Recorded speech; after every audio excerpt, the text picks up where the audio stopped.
Bien, amigos, ya estamos aquí en la revista de nuevo, esta vez con el licenciado Andrés Terrero y Alcántara. Hay algunos temas que nosotros los reservamos para los días en que están los coproductores. Al profesor Cuello le guardamos sus temas que Carlos disfruta, ¿verdad? Sí, mucha base Al científica. licenciado Terrero, cuando se trata de controles, y cuando se trata de hacer las cosas bien hechas, bien hechas, Sí. porque hay gente que hace las cosas mal Bien, hechas. exacto. O mal bien hecha. Hay Y cosas malas que se hacen bien hechas. Sí. también cuando le toca salud al doctor Hanna, cuando toca seguridad social al señor Montenegro, Horacio Montenegro. Sí. Y Cristino del Castillo con los temas internacionales también. cuando se trata de derecho internacional y de situación internacional verdaderamente imparcial, es Cristino. Cristino es un personaje que tanto en los medios como en la vida, yo creo como que está debería tener más preponderancia. Pues. Subutilizado. Yo tengo subutilizado. Ayer yo estaba pensando mucho en usted por una situación que yo veo que se repite bastante, de la gente que se hace famosa por lo que menos sabe hacer. Y hay mucha gente que teniendo super habilidades en muchas áreas de la vida, quizás el aspecto que la gente más conoce de ellos no es de lo Sí, que pero, ellos más saben. esas son cosas que tienen que ver con la misma persona, porque por ejemplo, en capacidades y en arte, por ejemplo, tú sabías que los principales músicos dominicanos no se dedican a la música. Que a veces tú vas a un lugar y alguien toca un piano y dices, ¿y este hombre dónde estaba? Sí. O esta mujer dónde estaba. Es O que verdad. alguien canta. Sí. Y a veces, lo que te digo a veces con Federico Enríquez y Enerio. Enerio, ¿cómo es posible que un hombre como Enerio, con todo ese caudal de un tesoro en la cabeza, pasarse la vida entera aprendiendo y recordando, porque esa es otra cosa? Y está en la UAS, preside la comisión electoral. Y en un hombre que podía ser perfectamente un rector ad vitam de Harvard. Sí, así mismo. Capacitado Puede para ser eso. un rector ad vitam de Harvard. Y a veces tiene que ver con uno mismo, que hay personas que no les interesa el destacarse mucho ni nada, sino que son felices así, Claro. ¿verdad? Así es que eso de que no se conocen y eso, bueno. Señores, tenemos aquí un problema resuelto. Tenemos resuelto el problema del por qué el embajador americano no ha sido sustituido y está a cargo de la embajada el encargado de negocios. Tenemos aquí también la respuesta a que hoy, 1 de septiembre, se inicia prácticamente el primer mes completo del segundo y último año de este periodo constitucional. Y nosotros vamos a hablar un poquito de ahora en adelante. ¿Qué nos espera desde las ejecutorias de un poder público, que es el poder ejecutivo? Y tercero, un problema que vamos a tratar también, y es el gran tema, eso nos puede ayudar mucho Andrés, que son las pensiones y jubilaciones. Aquí no se le da importancia, excepto el que está atravesando esa situación. La cantidad de gente que se dedican a servir toda la vida en un área y luego esperan poder terminar su vida sin muchas precariedades, porque el jubilado sabe que va a tener precariedades, pero no tantas como la que pasa aquí. Y finalmente, quisiéramos repetir algo que ayer alguien interpretó mal. Nosotros decíamos de un grupo de personas y decíamos, no es lo mismo tal persona que tal. Y pensaban que era peyorativo. No, es que estoy poniendo un ejemplo. En un país pequeño, en un país donde hay un grupo importante de la población que nos conocemos, y hay un grupo que o pertenecen a un nivel social, viven en el campo, no les interesan los medios, no les interesa.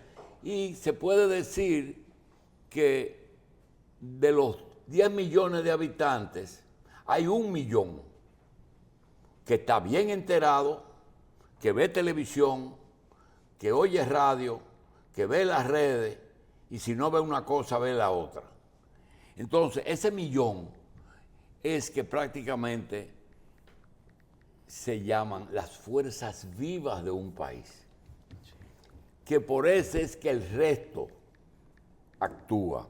Entonces nosotros decíamos que, por ejemplo, que no es lo mismo una clínica privada que un centro de tercer nivel del Estado.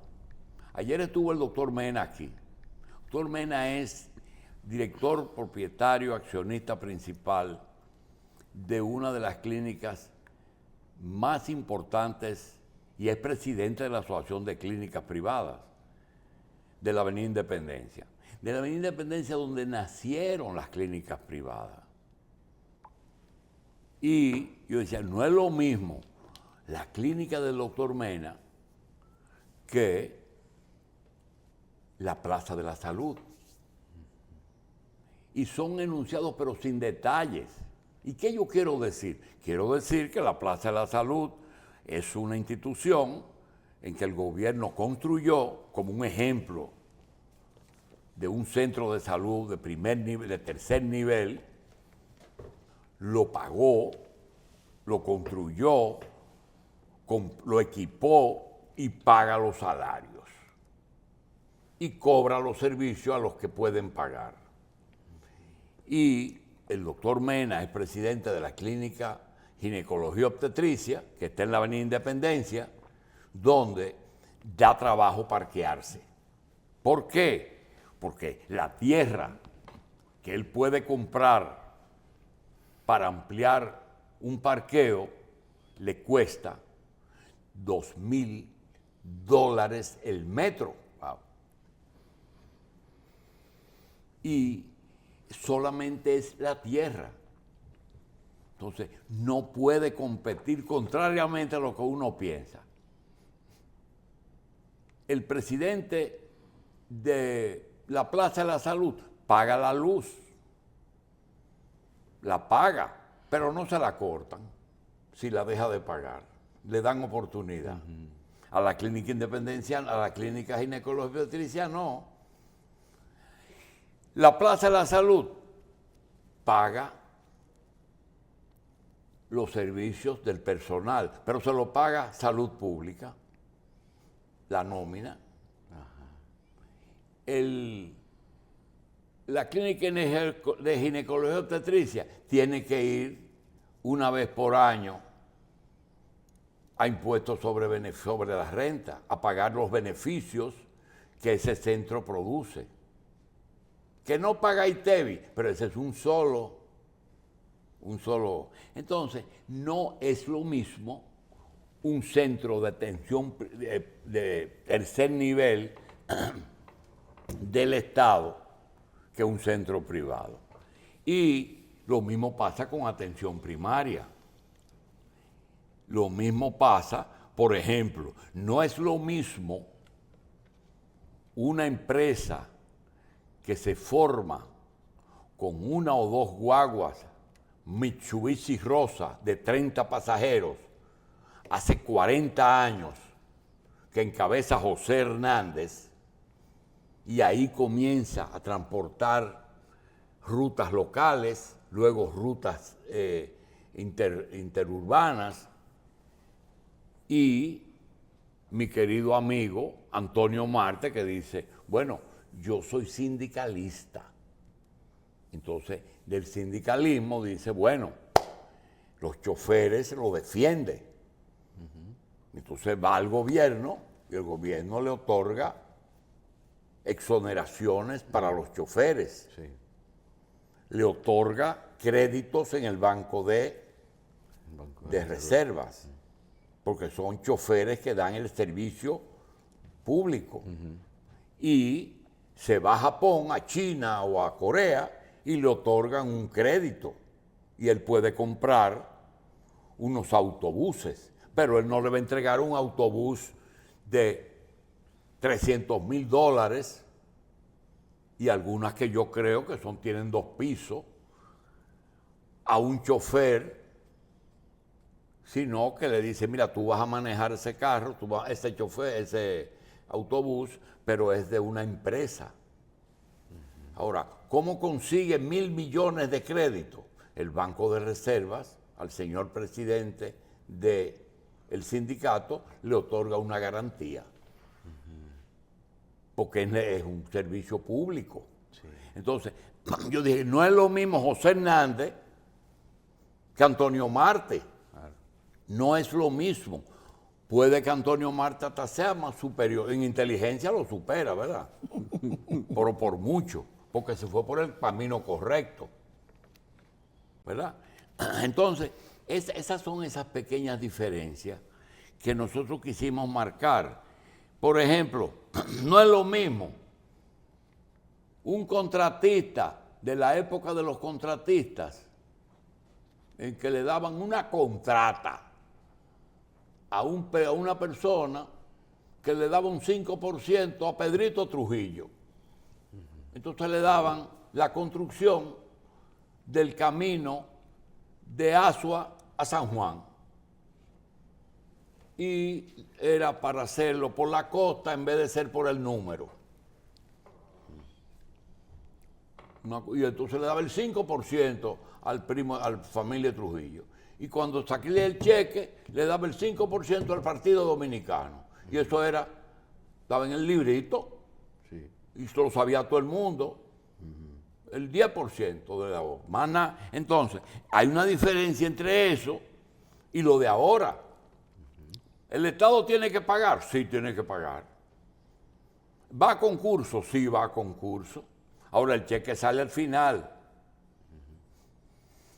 ¿Es malo pagar? No. Lo que es malo es, si tú tienes en tu escritorio la forma de pagar 2 cosas y va a pagar el que te da una ayudita, entonces eso es un acto irregular. Porque aquí hay gente que le debían 100 millones y tuvo que dar 40 millones para cobrarlo. Y se lo cogió una sola persona. No, eso lo tomaron varias, 4 o 5, de una organización que se formó buscándole. El PLD hizo algo, y el PLD hizo 2 cosas para evadir la acusación. Una es pagar mejores salarios. Un presidente ganaba 3,000 pesos, pero al presidente él mismo limitó su cosa. Entonces te dicen, ese señor gana más que un presidente. Y siempre ponen de ejemplo el Banco Central. Señores, Y yo voy en defensa de eso. ¿Y ustedes creen que la persona que maneja la economía, que maneja las divisas, debe de tener un salario que cuando se retire no tenga de qué vivir y no pueda coger otro trabajo porque tiene mucha información? Y yo me pregunto, $10,000 son 5,000 millones, ¿cómo es? Son 50, ¿cuánto es? 540,000. 550,000 pesos al 55. Pero eso es demasiado para un hombre. No, esa persona tiene una reserva que cuando él dice hay que inyectar divisas, coge el teléfono y podría llamar a un hermano y decirle, mira, compra o vende. Y en una sola operación. Entonces tú tienes que evitar eso y se está evitando. Entonces el PLD buscó eso y que los concursos son justos, legales y transparentes. Pero los pagos no. Me tiene que dar un pedazo. Y eso no es nuevo. No. Entonces yo decía que no es lo mismo un contratista que un consorciado. Mira el caso de Odebrecht. Todo el mundo acusaba a Rondón. Pero decían, espérate que aquí los consorciados, es decir, los socios de los contratistas, iban al Congreso a acelerar la aprobación de esos préstamos. Entonces, yo digo, por ejemplo, se me puede poner bravo mi amigo, pero ¿ustedes creen que es lo mismo Manuel Estrella que Félix Bautista? ¿De verdad creen que es lo mismo? No. Eso pasa como con Caribe Tour y con Aetra. No es lo mismo. ¿Ustedes creen que es lo mismo Monza Viñón Lluveres, que era el dueño de la lotería? Pero Trujillo le decía, mira, yo le quiero regalar un premio al presidente haitiano, regálale un billete que va a salir premiado. Ahora, vayan donde Kiko Tabar y propónganle eso. No es lo mismo Kiko Tabar que Monza Viñón. Ni es lo mismo Kiko Tabar que el señor que estaba de administrador, que él sustituyó. Dinsen. ¿Ah? Dinsen. No es lo mismo. Yo estoy hablando que no es... Igual que hay cosas que no tienen, que no son unos buenos y otros malos. No es lo mismo Monseñor Nicolás de Jesús López Rodríguez que Monseñor Francisco Soria. ¿Qué son diferentes? Yo no sé, pero no son iguales. Pero es que entonces esa diferencia que usted está poniendo, a veces lo que establece precisamente la diferencia desde mi punto de vista es el vínculo de una de las partes con algún tipo de poder. No estoy hablando de otra cosa. Ahí fue que se equivocaron mucha gente, que yo estaba marcando maliciosamente las diferencias. Puede haber eso, pero no siempre. Por ejemplo, ¿es lo mismo Pepe Bonilla que Leonel Almonte? No. Pepe Bonilla fue el fundador de Reintel. De Reintel. Y Leonel compró Reintel. Pero no es lo mismo. No sé por qué, pero no es lo mismo. ¿Es lo mismo José Ramón Brea que Chichi Selman? No es lo mismo. ¿Es lo mismo Héctor Valdés que Diógenes Fernández? Entonces lo que nos sirve es para diferenciar épocas, tiempo, diferencia de qué era antes y qué era ahora. Y quizás cosas que son buenas las dos, pero son diferentes. Entonces, pongo un ejemplo claro ahora. ¿Es lo mismo Macarrulla que González Cuadra? No. No. Pero son dos empresarios. Pero en dos renglones diferentes. ¿Cómo? En dos renglones diferentes, es decir... Pero ninguno de los dos necesita el gobierno. Y los dos trabajaron para el gobierno. Pero es que también, usted que está haciendo la diferencia entre cómo era el antes y el ahora, hay que tomar en cuenta que en el ahora, el gobierno es un gran cliente. Se puede hasta relajar. Por ejemplo, nosotros decíamos, cuando jugaba pelota un centerfield de las Estrellas Orientales que era muy veloz y muy buen jugador, que se llamaba el Chico Compton. Chico Compton. Entonces nosotros decíamos, no es lo mismo el Chico Compton que el chico del condón. Eso es un relajo, No, es ¿verdad? otra cosa, claro. ¿Verdad? No es lo mismo. Había un pitcher que se llama José Achín Matos. Y nosotros decíamos, no es lo mismo, José Achí Matos. Achí, pero con el dedo. Sí. Que José Achín Matos. Esas son bromas. Igual que no es lo mismo Florian Félix, Quirino Paulino, Arturo del Tiempo y Figueroa Agosto, aunque tengan un común denominador. La materia prima, pero bueno. Es la misma. Entonces, hay cosas. No es lo mismo Leonel, Diandino, Guaroa y Balaguer. Es lo mismo, No, pero tiene un común denominador. la construcción. Son los padrinos. Ni Bebecito que Félix Bautista, no es lo mismo, y son de la oficina de coordinador. Entonces, lo que no quiero es que se vayan a confundir, porque mira, hasta tú te confundiste en algunas cosas. Bien, vamos a entrar en materia y vamos primero a hablar de un problema que es pensiones y jubilaciones. Nosotros recibimos nos manda Juan Acosta, un pensionado, Ramón Vázquez, pensionado con 13.600 pesos mensuales después de servir 40 años desde mensajero hasta ser administrador de un ingenio del Consejo Estatal del Azúcar.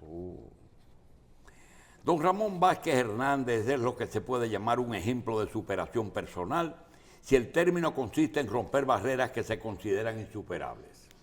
Nacido en la comunidad rural de Las Pajas, Atomayor, el adolescente de 15 años logró ser incluido en 1950,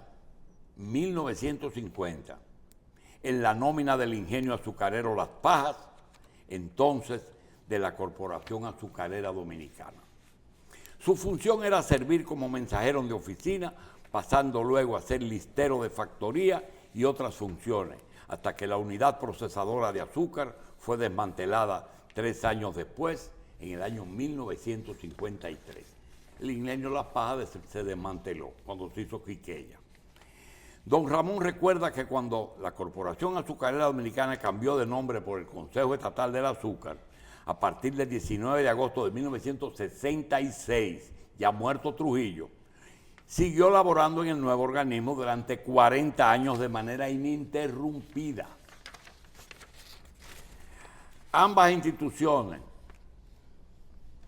En ambas instituciones, Corporación Azucarera Dominicana y Consejo Estatal del Azúcar, ocupó funciones que fueron aumentando de acuerdo a la capacidad, desde mensajería hasta la de administrador de los ingenios Consuelo y Catarey. Catarey es Villa Altagracia. Refiere que pese a sus responsabilidades laborales siempre se las ingeniaba para dedicar parte de su tiempo a estudiar, con el propósito de hacer sus sueños de superación, lo que alcanzó con sus estudios secundarios y universitarios. Como ya tenía responsabilidades que requerían cada vez mayores conocimientos, pude con grandes sacrificios terminar mis estudios universitarios como licenciado en contabilidad en la Universidad Autónoma de Santo Domingo, rememora él. Indica que su desempeño como empleado y ejecutivo del CEA se prolongó hasta 1989, cuando le correspondió el retiro, con una pensión privilegiada con el 100% de su sueldo, que en ese entonces era de 3.500 pesos mensuales. Los estaban casi a la par con el dólar estadounidense. Desafortunadamente, mis ingresos como servidor público se han ido disminuyendo en su valor. Aunque aparentemente ahora recibo más de los 3.500 pesos que recibía, cada mes recibo la deprimente suma de 14.300 pesos, de los cuales, luego de deducirme los descuentos correspondientes, recibo 13.600. Del Ingenio La Paz fue trasladado a Consuelo, ambos localizados en la provincia de San Pedro de Macorís, donde ocupó posiciones de tarjetista, encargado de caña, tenedor de contabilidad y encargado de presupuesto.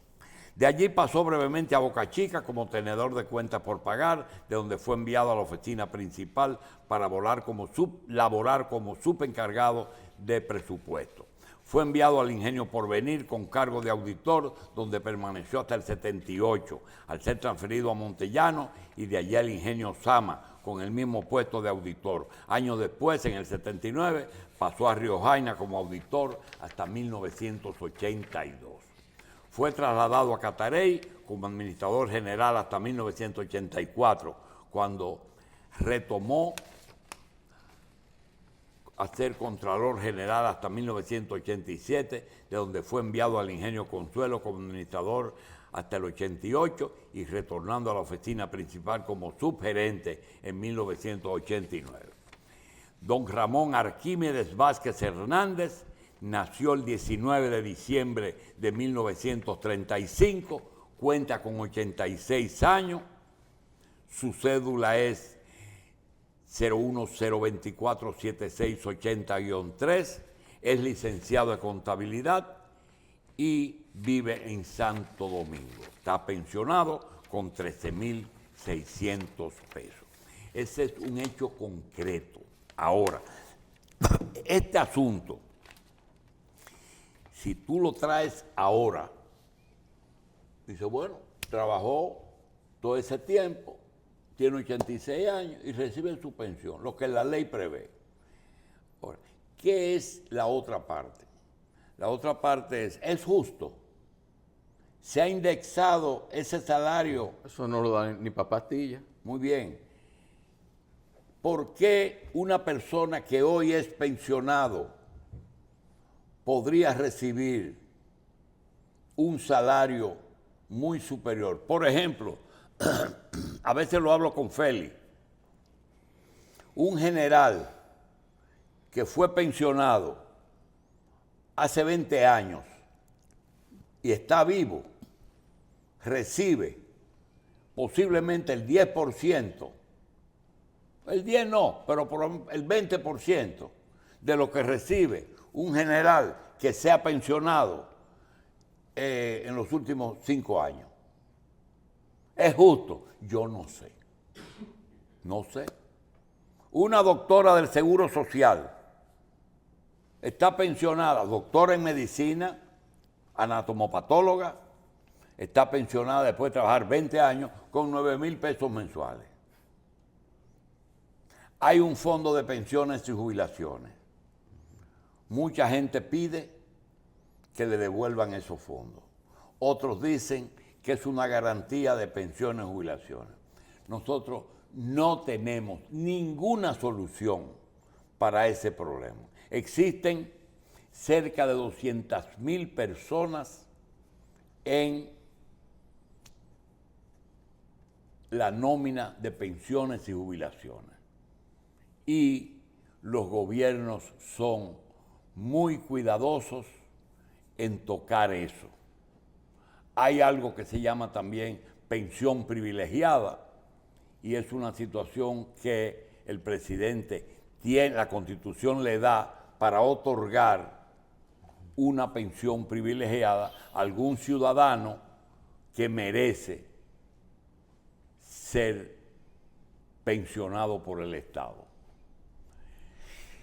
Lo que veo es, y lo que más me preocupa es la gran diferencia entre una pensión y otra. Licenciado, ¿hay solución o eso hay que dejarlo así? Doctor, la propia ley o las leyes vigentes dan soluciones a esas fallas del Estado que recurrentemente se incurren. En el caso, para ir por parte del señor que usted menciona primero, que tiene un salario como pensión o una pensión por 13,000 y pico de pesos, supongo que ese señor fue beneficiario de una pensión por la ley 379-81, que es la pensión del régimen de pensiones del Estado. que es un sistema de reparto, porque él no aplicaba para el tema de del seguro social antiguo, porque él trabajaba para el Estado Dominicano. En el caso en particular, lo que tiene que hacer es solicitar que el gobierno, el presidente, así como usted dice, que tiene facultad constitucional para pensionar personas inclusive que no han trabajado en el Estado, pueda revisar esa pensión. Porque las leyes hablan de indexación de pensiones, pero no se ha cumplido nunca la indexación. Ah, ¿existe la indexación? Claro que sí, claro que sí. Pero no con se... referente al dólar. Sí, claro. Y a la inflación. ¿O hay algún otro índice? A la inflación. Ah. El índice de precio del consumidor. O sea, las leyes lo incluyen. Inclusive también los salarios, que deberían también ser indexados, pero no se hace. En el caso que usted también menciona sobre la ley vigente de la 8701, que habla de un fondo de pensión que hay, que los trabajadores no pueden hacer uso de él, lógicamente hay una ley, que es la 8701, que establece claramente que esos fondos no son restrictos. Esos fondos no tienen facultad para la gente utilizarlo. Y eso, aunque mucha gente entienda, y hay un debate de que debe ser lo contrario, es saludable para los cotizantes. Lógicamente, nunca, si hay una devaluación de la moneda en el futuro, eso no va a favorecer. Pero eso no lo despinta a nadie si hay una devaluación. Eso no lo controla nadie. En el caso de nosotros hemos tenido una economía más o menos estable en los últimos años con productos de factores exógenos que están claramente implicados. Hay esos problemas. Pero los fondos de pensiones que están ahí, de más de 1.000 millones de pesos, usted cuando le llegue su edad de retiro, que por la ley vigente nueva 8701, no hay nadie todavía que cumple para una pensión por antigüedad. Únicamente hay pensiones otorgadas por discapacidad y por sobrevivencia. O sea, usted se murió y sus familiares tienen derecho a una pensión por sobrevivencia. Usted se accidentó y hay una comisión técnica nacional y una comisión de médicos que evalúa el nivel del grado de discapacidad y en base a ese nivel de grado de discapacidad usted tendrá una pensión en base a lo que tiene acumulado. Por lo contrario, no hay nada. Y la 379-81, que es la ley de fondos de pensiones de reparto del Estado, tiene unos parámetros que habla de porcentajes dependiendo de la edad suya y el tiempo de años trabajado en el Estado. Pero habla de 8 salarios mínimos. No más de 8 salarios mínimos. Lógicamente, el presidente tiene facultad para modificar eso. Bien. Es particular, no a lo general. Bien. Señores, hoy es 1 de septiembre. Hoy el gobierno del PRM y del presidente Abinader cumplen 746 días, 2 años y 15 días de haber tomado posesión. Hoy se inicia para mí un tramo que hay que diferenciar. Es un tramo en que de los 4 años que tiene este periodo, han pasado 2 y comienza a contar los segundos 2 años de los electos, pero con ellos los electos, sobre todo el presidente, ha designado sus colaboradores. Yo quiero primero decir algo del presidente que es diferente al resto de los funcionarios. Un presidente de la República tiene condiciones que, aunque no se digan, son innatas en el cargo. Por ejemplo, decir que un presidente es humilde, que no tiene aspiraciones, eso es un disparate. Porque ser presidente en República Dominicana significa que de 10 millones de habitantes, una persona fue seleccionada por el resto para dirigir la nación. Por tanto, es motivo de orgullo para cualquier ser humano ser el número 1 por votación popular. Me van a decir, pero solamente por los que votan. Sí, pero tenemos que poner por la mayoría entonces. Ahora, un presidente de la República quiere hacer un buen gobierno y hace todo lo posible por hacer un buen... Y eso atañe a toditos. Quizá Balaguer era un poco actor y pretendía lucir humilde, pero no lo era. No lo era porque las repetidas aspiraciones eran una prueba de que quería ser el presidente porque él entendía que los otros no calificaban, que el único era él que entendía. Pero ese error no fue de Balaguer, fueron de los otros también, de todos, no por falta de deseo. Entonces, todos los presidentes quieren el bien para su país y quieren tener un prontuario de haber sido un presidente aprobado y reconocido y recordado por la historia como un buen mandatario, todos. Ahora, se mueven en una serie de circunstancias que los obligan a torcer, a cambiar o hasta equivocarse en el manejo del día a día. ¿Cómo? Primero, ¿qué es el principal problema? Los compromisos que hacen para lograr el poder. Segundo, los intereses de los poderes fácticos que hay que negociar, incluyendo situaciones que van en contra de lo que ellos les gustaría o de lo que ellos pretenden. Todas esas cosas van en contra de un buen gobierno. Entonces hay que entenderlo. Tenemos que faltan 2 años. Los funcionarios públicos son los que el presidente quisiera. No. Los políticos, los compromisos, los aliados y su partido. Cambiaron el gabinete. Sí tiene normas, por ejemplo, parece ser que él prefiere gente joven. Parece que quiere cambiar cosas. Entonces, faltan 2 años. Quiero 4 años más. Ya eso cambia. No quiero correr riesgos. Y los empleados dicen,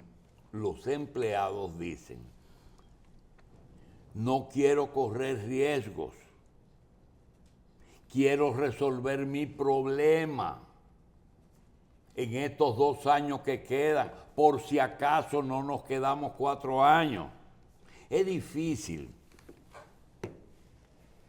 porque primero no me tocó el cargo que yo quería, el presidente no me dio el cargo que yo quería. Es decir, no estoy en el cargo correcto para mí. En este cargo no tengo recursos, no hay mucho dinero. Las compras que hago van a concurso. Si estoy propugnando por un Estado más decente y estamos metiendo preso a los corruptos, a los ladrones, pero yo quiero robar sin que se sepa, eso no es posible. Eso no es posible. Si quieres robar y quieres macutear y quieres traficar influencia y quieres comprar para beneficiarte, no vas a poder hacerlo. Entonces, para lograr algo, el PLD impuso aumentar los salarios, pero los salarios no son suficientes, no era lo que yo quería, porque también aumentaron mis gastos y de mi sueldo tengo que darle mucho a la gente que me pide. Y donde está el gran problema, lo vimos con Tony Peña, que ayer habló de los programas sociales. La puerta por donde el gobierno puede legalmente lograr algún tipo de votos son los planes sociales. Y ustedes van a ver cómo van a proliferar.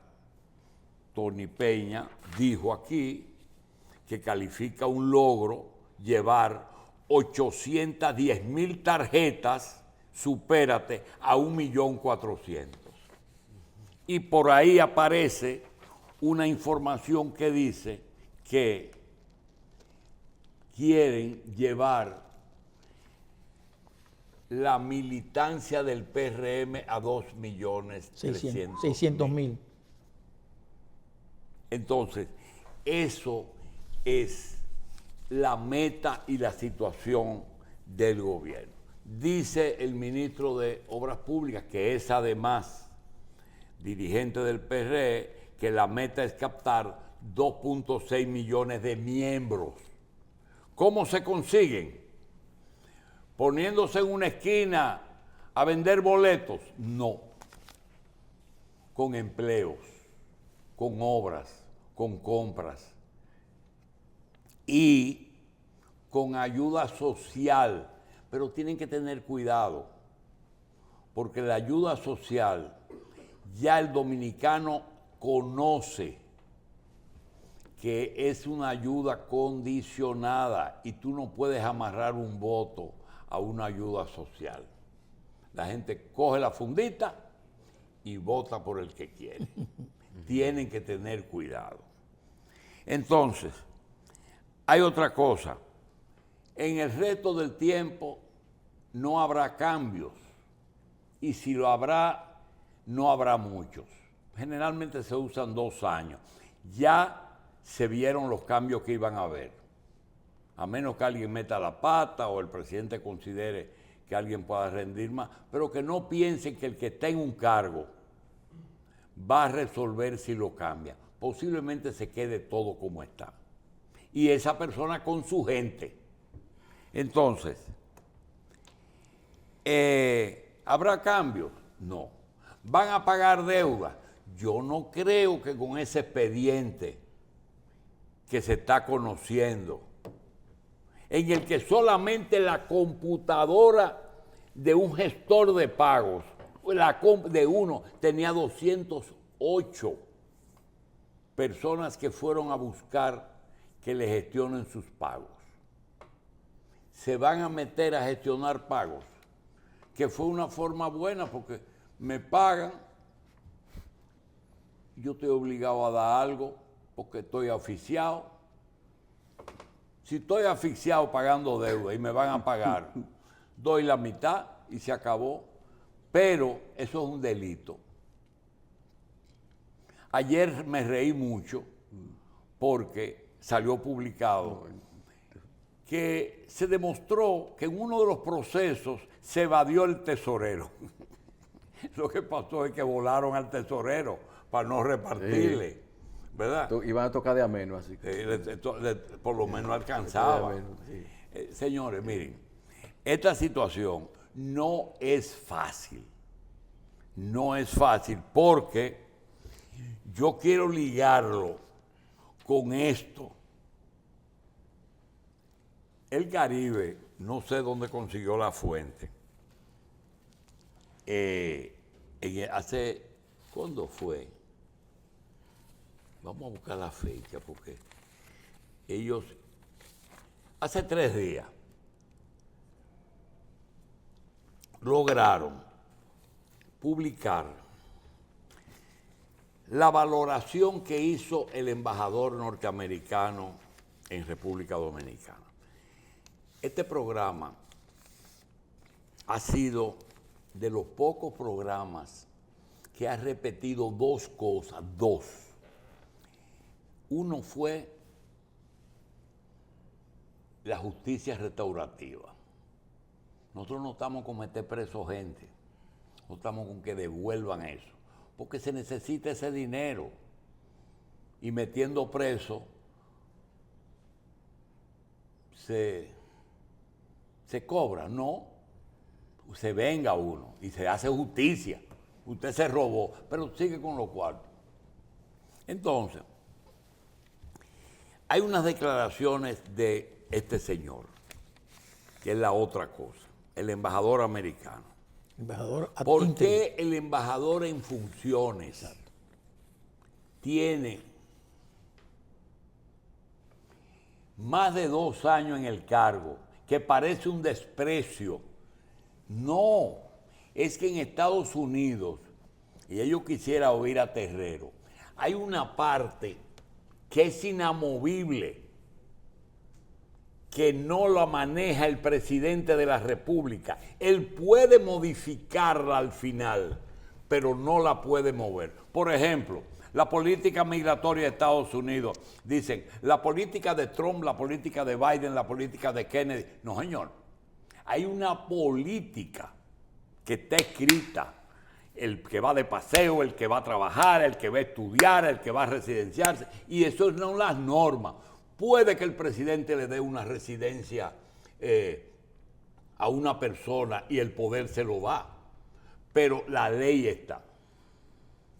Puede que el presidente de la República modifique algunas cosas, pero cuando yo leo esto digo, ¿qué razón tenía el Departamento de Estado en no meterse a cambiar un embajador en medio de una serie de demandas que tenía el gobierno de Estados Unidos al gobierno dominicano? Y mucho menos cuando hubo un cambio allá y un cambio aquí. Y perdieron los dos. Perdió Trump y perdió Danilo. Pero el embajador era el mismo. Y ese embajador es un diplomático de carrera. Que yo digo, cuánto conocimiento, cuánta experiencia, cuántas razones para permanecer en el cargo. Un gran reconocimiento que hay que hacerle. En que inclusive hace mea culpa, dice, como en mi país. Y tú puedes decir, ¿es injerencia? Bueno, es sinceridad, porque injerencia, desde que somos independientes en 1844, la injerencia ha estado presente. Y lo otro es hipocresía. Sin contar las invasiones armadas que han hecho, tenemos una permanente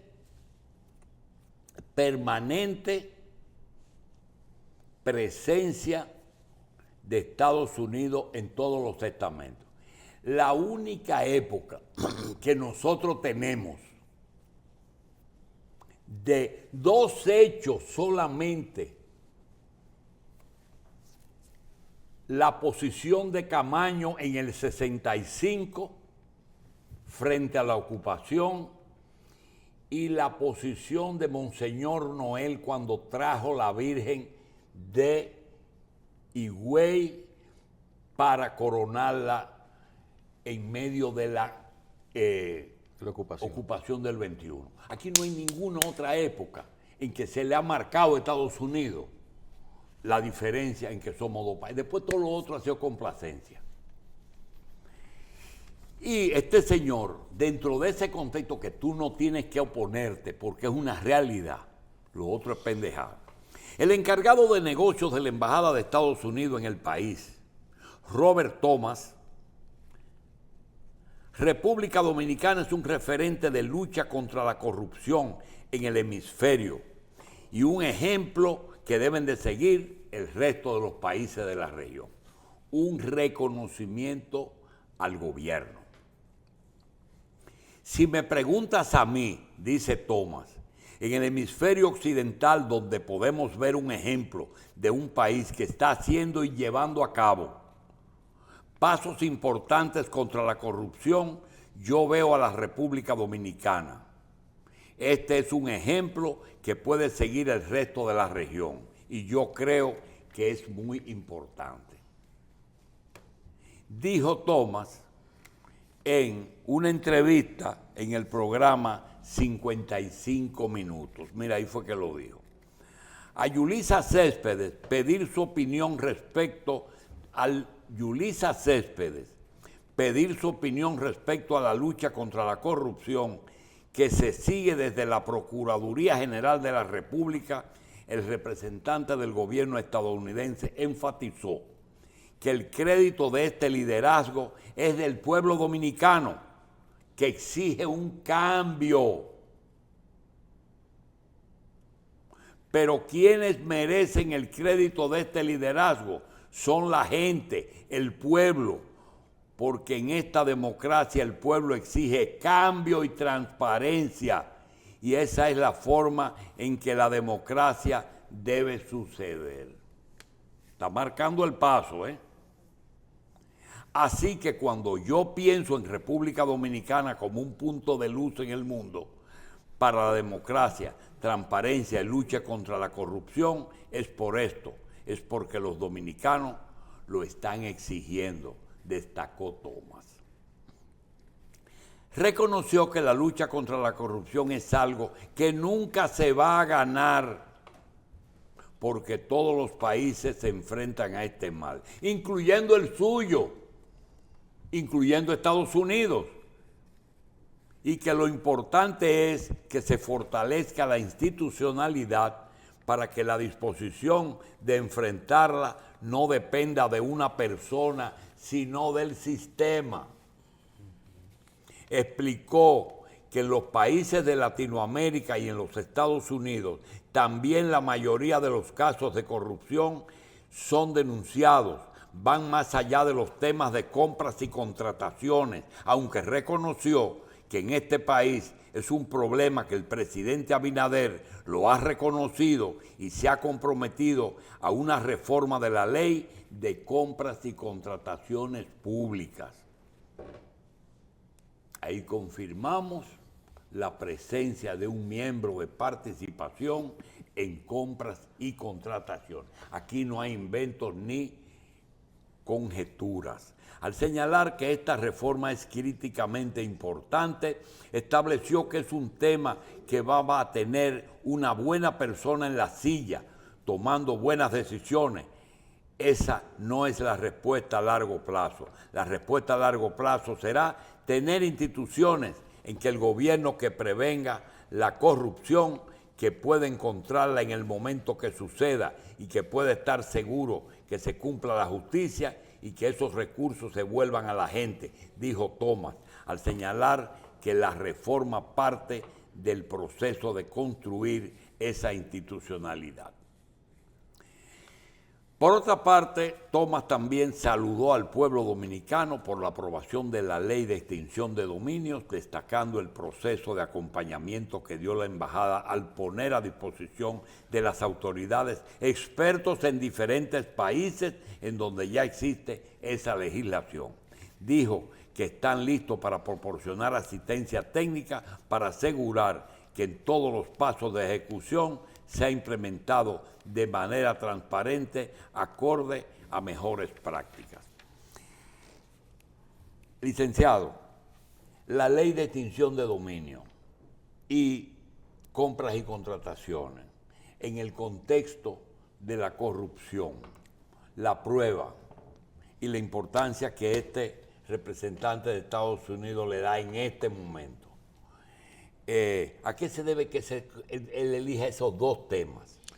Primero porque en el caso de la ley de compras y contrataciones públicas, que es la que está vigente, la que está pendiente, vamos a decir, perdón, las sanciones que están ahí son eminentemente administrativas. No hay sanciones penales. Y todos los problemas que estamos viendo ahora, que sacan los organismos de control, la Contraloría de la República, la Cámara de Cuentas, viene un informe de auditoría que hablan de las debilidades o las irregularidades cometidas en procesos de compras y contrataciones públicas. Sin embargo, son sanciones civiles o administrativas. Por lo tanto, el gobierno está en una indefenso frente a cualquier situación con esto. Y lo saben los administradores. Yo quiero decir lo siguiente. Resulta que el gobierno de Luis Abinader tiene 2 años.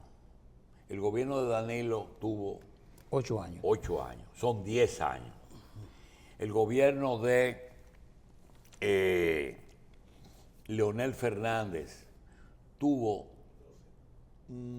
8 corridos y 4. 8 años. Ajá. Los últimos 2 años creo que la Cámara de Cuentas la dirigió, la presidió Liselot Marte de Barrios, creo. ¿Los últimos de quién? Los últimos de Leonel. No, los últimos de Danilo también. Y los últimos de Leonel, ¿quién lo presidió? No, Liselot Marte. Liselot Marte. Yo quiero decir lo siguiente. ¿Por qué lo que está diciendo el licenciado Terrero, que lo interrumpimos, le vamos a pedir que lo coloquen en una opinión excepcional?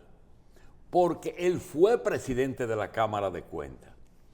Y en un acto que él nunca quiso pelearlo, es la única vez en la historia en que se castiga el cumplimiento del deber.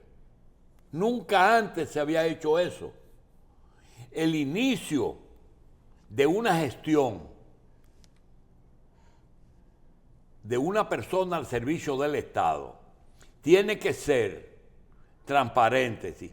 ¿Quién tú eres y qué tú tienes?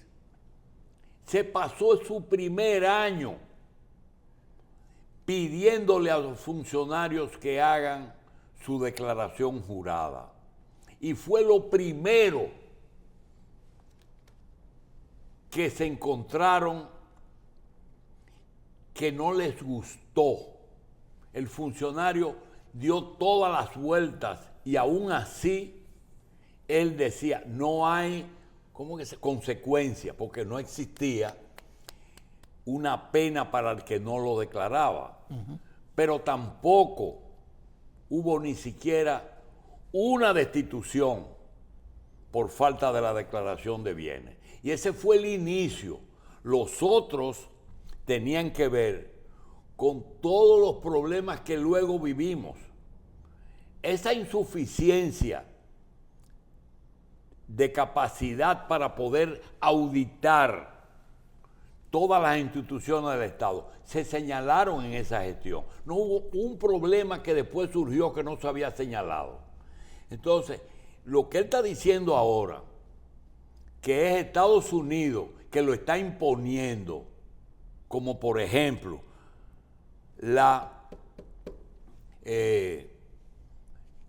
ley de extinción de dominio o la que estamos hablando de primero. De compras. Las compras y contrataciones. De eso se habló hace 12 o 15 años mucho. Siga. En este punto, doctor, fíjese que cuando nosotros nos enfocamos tasativamente en el tema de la declaración juradas, sabíamos, como usted bien aclara, que no había sanciones penales y quizás pecuniarias algunas para el funcionario que no declarara.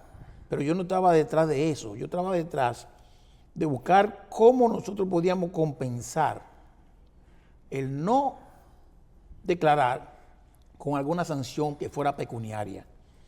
Y me hice, de hecho, una reunión con Juan Hernández, director general de Impuestos Internos. Y acordamos, y lo acordamos públicamente, que íbamos a cruzar o a trazar la declaración jurada del funcionario de bienes con la declaración jurada de ingresos del funcionario.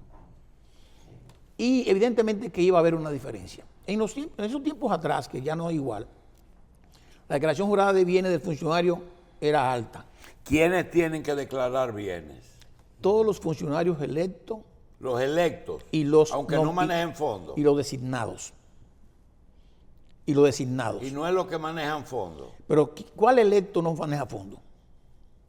¿Cuál? Electo no maneja fondos. Porque Bueno, ¿y los designados? sí, todo Pero hay tiene- designados que no ganan, que no manejan fondos.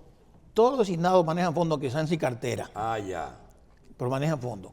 Y tienen la obligatoriedad de declarar. Y la ley nueva incluye a funcionarios administrativos de dependencias que no y no son... era una obligación de o no es una obligación de la Cámara de Cuentas cuando tiene una auditoría no publicarla, sino si ve indicios mandarla a la Procuraduría para que la Procuraduría sea la que decida. Y segundo, cuando hay un funcionario que no ha declarado los bienes, mandárselo al Poder Ejecutivo o a los organismos legislativos y decir, mire, esos jueces no han declarado sus bienes. Sí, así era. O Se mandaba. Se le manda. Sí, y se informa.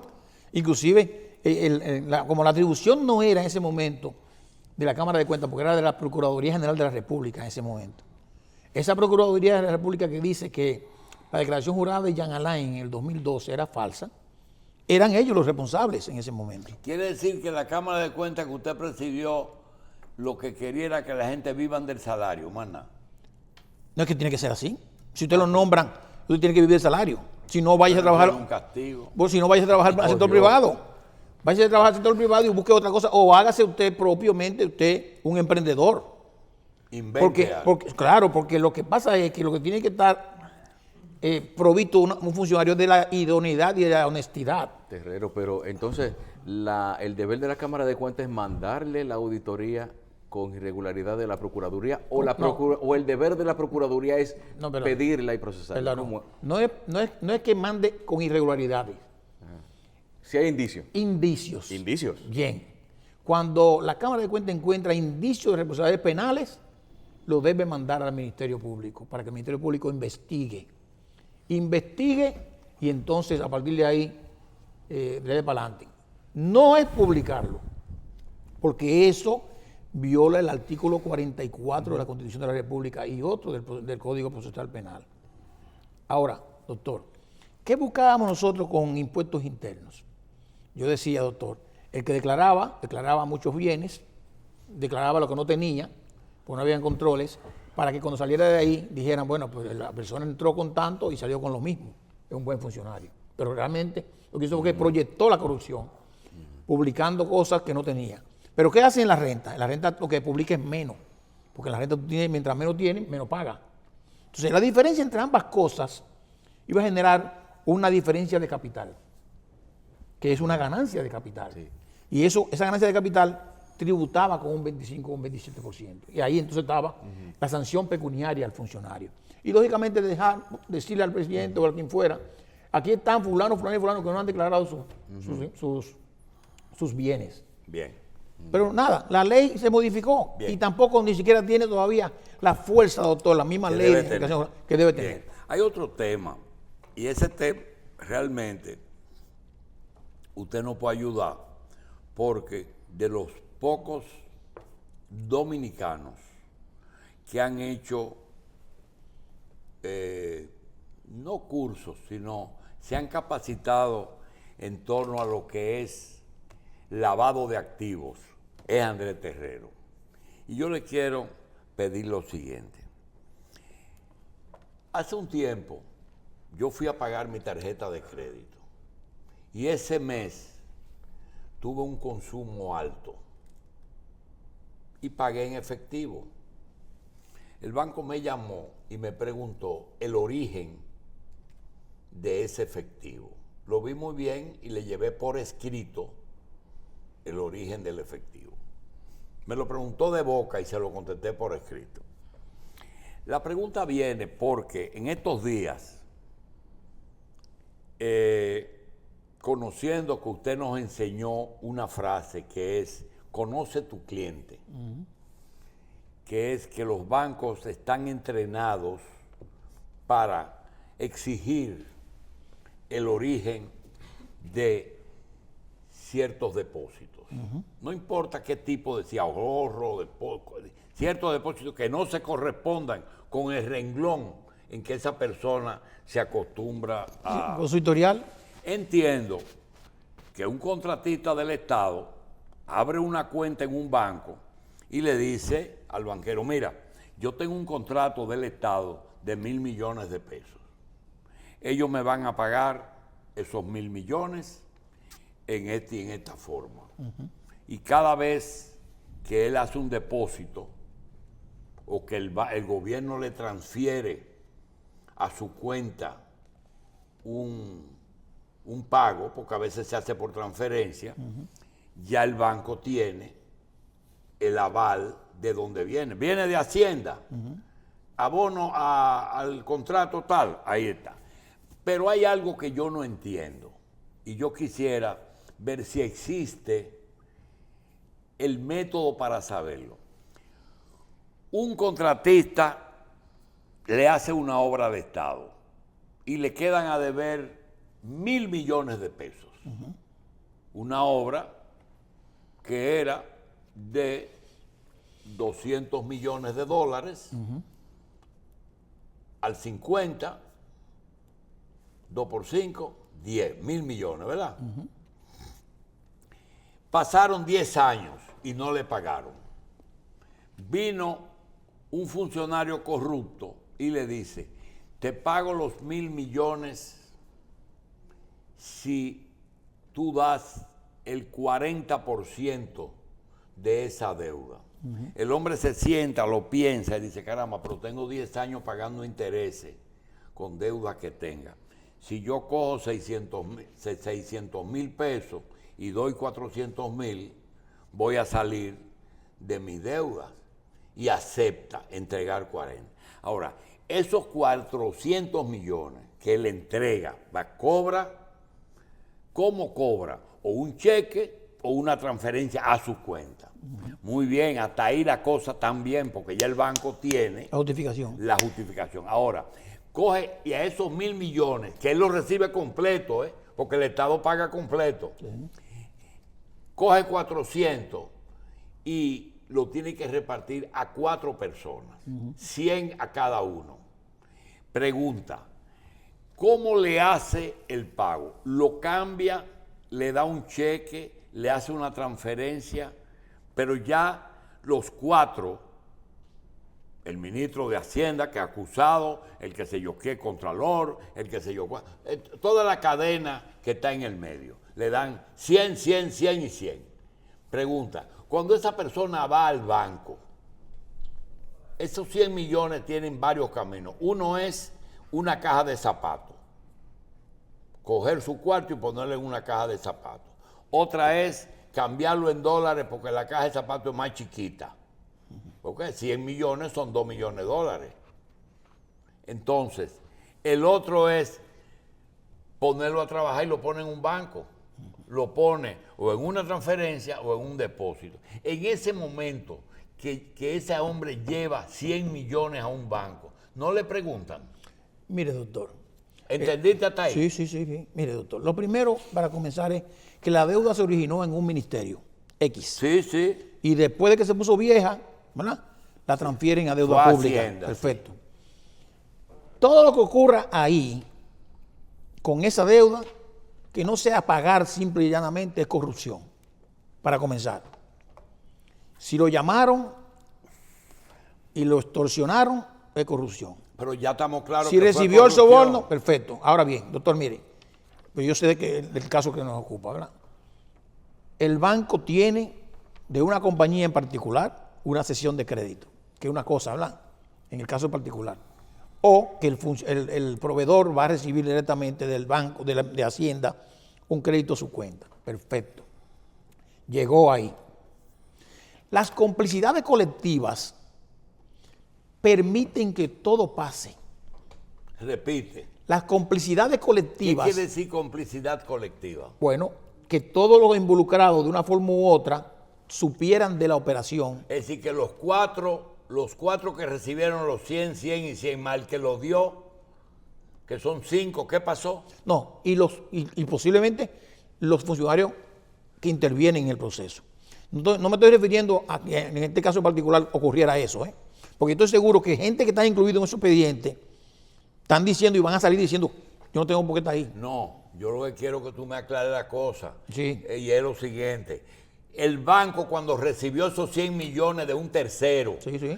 ¿qué hizo? ¿Y Está qué bien. tenía que hacer? No, ¿Qué tenía que hacer? No, el banco hizo su debida diligencia claramente, porque tiene un documento que No, dice que va a tiene recibir. del de los 1000, Co- pero correcto. no tiene del de los 100. Ahí va, ahí va. Ahora, cuando ese de los 1000 comienza a girar cheques a nombre de un tercero, Sí, ¿verdad? El banco tiene que tener algún nivel de seguimiento. de seguimiento. Déjeme decirlo, doctor. ¿Seguimiento por qué? Usted me dice, bueno, pero ven acá. Estamos haciendo 55 cheques por 25 millones de pesos individualmente. ¿Por qué? ¿A quién va ese dinero? ¿Quiénes son esas personas que están recibiendo ese dinero? ¿Qué calidad tienen esas personas para recibir ese dinero? Porque lo que dicen los expedientes, doctor, del juez, es que estaban pagándole a nombre de una persona para que esa persona cambiara el efectivo y pagara a otro. Párate ahí. Cuando una remesadora va a un dominicano que vende drogas en Estados Unidos y tiene 100, ¿qué te digo? $100,000 que va a mandar para acá y le manda a 20 personas 5,000, ¿le dan seguimiento? Sí. Igual que el banco cuando Sí. le hace los 25 cheques Sí. que tú dices. En este caso en particular, para ponerle el ejemplo, la remesadora, y conocemos los tres, Sí. incluyendo Michelle, de eso, tiene banderas rojas que salen y dice, Andrés Terrero le mandó $5,000 a 25 personas. Una persona a 25 personas. Y eso lo va a decir el sistema. O 25 personas De una a una persona. Y todo eso lo va a decir el sistema. Y eso se llama estratificación, Sí. que es un delito de lavado. Ahora vuelve al banco con los 100,000. Ok, entonces el banco es así. Ahora, de aquí de esta cuenta, que recibió los 1,000 millones, se le están haciendo cheques, Por 400 millones. ok, que son a muchas personas de 25 millones, por ejemplo, cada uno. Sí. ¿Verdad? Que es el ejemplo. Sí. Dice, ¿y quiénes son estas personas? O sea, el banco lo está investigando Sí. a lo interno, ¿eh? El oficial de cumplimiento está revisando eso en el banco. Eso Sí. usted no lo sabe. Y yo estoy seguro que la entidad financiera que involucraron ahí hicieron su reporte de operación sospechosa, en los casos en particular. Lo hicieron, seguro que lo hicieron. Porque el sistema financiero de aquí es el que mejor protegido está ¿Y contra a el delito dónde de lavado. ellos avisan? ¿Es donde el banco avisa? A la unidad de análisis financiero, Y no que es es, la UAF. no es a la superintendencia. No. Antes era la superintendencia de banco. ¿Y ahora dónde? A la unidad de análisis financiero, que es la UAF.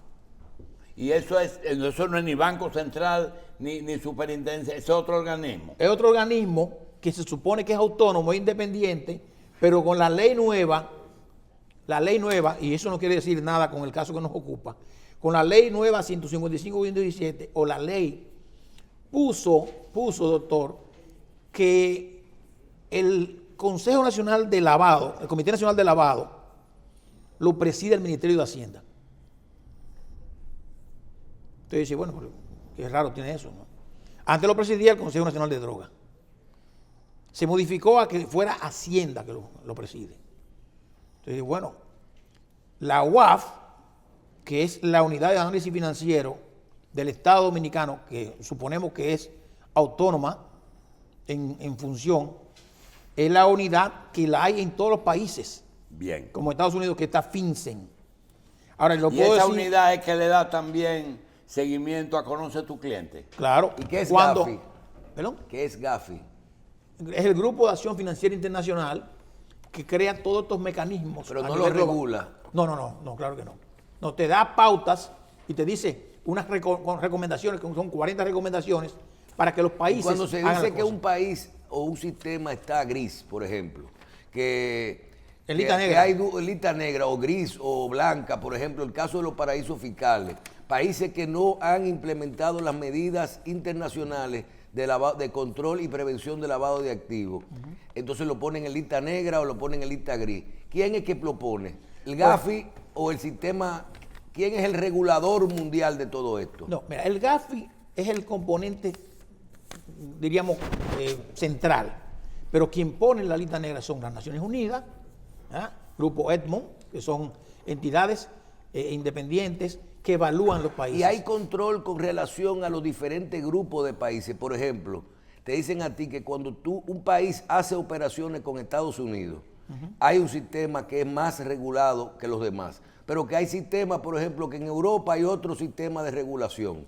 Te decían a ti, me están haciendo un proceso de debida diligencia, me están haciendo un proceso de fiscalización. ¿Eso te lo hace el mismo país que te está trabajando o hay un...? Si lo hace tu país, pero tu país, si es internacional, pide colaboración internacional. La UAF, por ejemplo, la UAF, y es un tema importante Michelle. Porque tú sabes algo, que el futuro de todas las operaciones financieras va a ser la globalización del dinero. No, es que lo es. No, no lo es, porque lo es en grupos de países. Sí. En grupos de países. O sea, si tú tienes un sistema fiscal legal ya y tú estás en Panamá, ya Panamá se abrió. Pero hay países que están cerrados todavía. No, pero cerrado, ¿en qué sentido, Michelle? Cerrado de que tú no oyes, por ejemplo, operaciones, con todas las operaciones que aquí se hacen con China, por ejemplo. ¿Dónde se compra todo? Sí. En China, ¿verdad? Sí, pero se supone que tú desde aquí estás haciendo la revisión. Si tú haces tus operaciones pero ustedes sin quererlo se metieron en un programa monográfico porque ayer mismo estaba alguien dando una conferencia sobre el objetivo final del Bitcoin, que es una moneda universal que no dependa de los gobiernos. Entonces, eso que ustedes están hablando, eso merece un tratamiento diferente a lo de los controles de los bancos sobre depósitos, que Michelle está preguntando, de a dónde va el reporte. Entonces, dice UAS y parece como que es Universidad de Santo Domingo. UAF. ¿Qué quiere decir eso? Unidad de Análisis Financiero. Es UAF. Que por la parte mía... Pero miren, doctor, primero, hay un elemento para concluir con relación a los casos que nos ocupa, sin entrar en detalle. Ahí va a haber muchas cosas, doctor, y en las investigaciones y todo esto. Cuando Hacienda paga, porque está pagando una deuda pública, ¿verdad? Eso está aprobado en el presupuesto, consignado en el presupuesto. O sea, en el presupuesto del año tenía que existir que había que pagarle 1.000 millones de pesos a fulano de tal. Porque el gobierno central, el Ejecutivo junto con el Congreso, consignaron en el presupuesto de ese año pagar deuda pública por tantos millones a fulano. ¿Qué podría ser la base? Correcto. No es individual. No, es general. Es general. Bien. Pero hay una obligación. Pero hay un dato y nosotros tenemos que decirle esto a la gente. Nos comprometemos a hablar y traer toda la información necesaria sobre estos puntos que acaba de hablar Andrés Terrero, que tienen que ver, oigan bien, con donde no se puede probar el acto de corrupción en el funcionario público. Le vamos a hablar de prescripción, de cuántos años tarda un caso, si es de corrupción o si es de impuesto o si es de lavado de activos, que es impuesto puede ser, cuando es delito tributario, tarda para prescribir. Oigan bien, lo que es la prescripción, ¿por qué? Porque posiblemente los grandes problemas ahí se van a encontrar en el cambio de declaración jurada o patrimonio que aparezca de funcionarios que no van a poder vincularlo a las operaciones que hay, pero van a encontrar un cambio en su patrimonio, el cual no pagó impuestos. Entonces usted va a tener que probar de dónde sacó ese dinero. El origen. Y la defensa al final va a decir que los casos de más de 3 años están prescritos. Eso es lo que estamos diciendo nosotros, Michelle, aquí hace mucho. A nivel de impuestos. El rastro del dinero, ¿te acuerdas? El rastro del dinero. Que lo estamos diciendo hace mucho tiempo. Bien, yo creo que de esto hay que hablar. Señores, llegó nuestro primer invitado, vamos a una pausa.